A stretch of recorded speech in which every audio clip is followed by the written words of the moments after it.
So imagine standing in, like, the smoking rubble of your most sacred space. Yeah, just total devastation. Exactly. And there are no leaders, no familiar symbols, just, the deafening sound of your enemies celebrating. Right. Which honestly sounds like a scene straight out of a post-apocalyptic movie. It really does. But it's actually the opening of a 2,500-year-old poem. So today's deep dive is curated specifically for you, and we're looking at this single, intensely vivid source. Which is Psalm 74 from the English Standard Version Bible. Yeah, titled, "Arise, O God, defend your cause."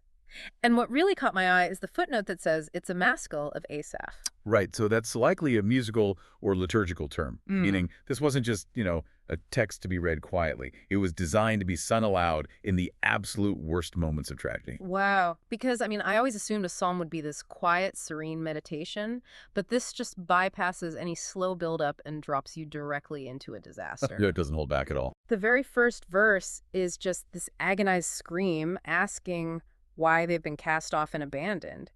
It feels almost inappropriately aggressive for a prayer. Like, am I misreading that? No, not at all. Yeah. I mean, the aggression perfectly matches the reality on the ground. The author is processing unmitigated destruction. Yeah. The attackers haven't just conquered a physical space, they are actively erasing a sacred identity. And they paint a terrifying picture of that erasure, too. Verse 5 uses this brutal, highly specific analogy. Oh yeah, the lumberjacks. Right. It compares the attackers to lumberjacks swinging axes in a forest, just hacking away at beautifully carved wood with hatchets and hammers. Right, it's just pure vandalism. And it goes beyond physical destruction, too. Wait, how so? Well, in verse 4, we see the enemies setting up their own signs for signs. So they are actively replacing the community's symbols with their own markers of dominance. Oh, wow. So when you lose your foundational symbols, you lose your bearings entirely. Yeah, which totally explains the visceral despair we see a few lines later. Right, in verse 11, where the author practically screams at God, asking why he's holding back his right hand. Yes, begging him to take it out from the fold of his garment, or his bosom, as the footnotes say. So I'm guessing this isn't just about posture, right? Is the hidden hand a metaphor for feeling completely ignored? Pretty much. It's a desperate plea for dormant power to finally take physical action. The right hand traditionally symbolizes, like, might and deliverance. Okay, that makes sense. So by picturing it tucked away and hidden in a folded garment, the text perfectly captures the excruciating pain of divine inaction. And the people are completely isolated. Verse 9 points out there are no prophets left. Right, and no one knows how long this will last. They are trapped in a total vacuum of guidance. Which is terrifying. When your physical world is entirely destroyed and you have zero guidance, where do you even look for hope? Well, the author literally runs out of Earth, so they are forced to look up. Yeah, the narrative makes a massive thematic pivot here. It reminds me of like a movie camera rapidly panning out from a burning building. Up through the clouds. Exactly, until you're looking at the entire rotating Earth. It's a striking visual, but it's deeper than just a cinematic trick. It's actually a psychological survival mechanism.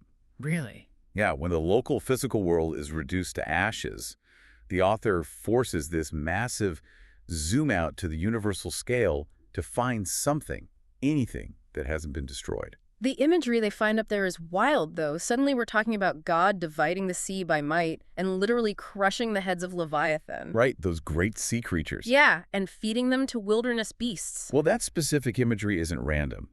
In ancient Near Eastern motifs, the sea and sea monsters like Leviathan represented the ultimate untamable chaos. Oh, I see. So by describing this cosmic power crushing the heads of Leviathan, the author is reminding their traumatized community of a crucial mechanism. The blueprint of chaos itself has already been defeated. Ah, so the immediate enemies might seem chaotic, but the overarching order of the universe is still secure. That explains verses 16 and 17 then. The text grounds that ultimate power in the rhythm of reality. The creation of day and night, the sun. And the fixed boundaries of summer and winter. Right. So the text doesn't deny the earthly destruction. It just frames it within a cosmic order that survives the catastrophe. Yeah, the boundaries of summer and winter hold firm, even when the sanctuary burns. That is so profound, because when you're dealing with a catastrophic failure in your own life, maybe your career collapses or a relationship shatters. Your immediate reality is nothing but ashes. Exactly. So the psychological tactic embedded in this source is amazing for you to use today.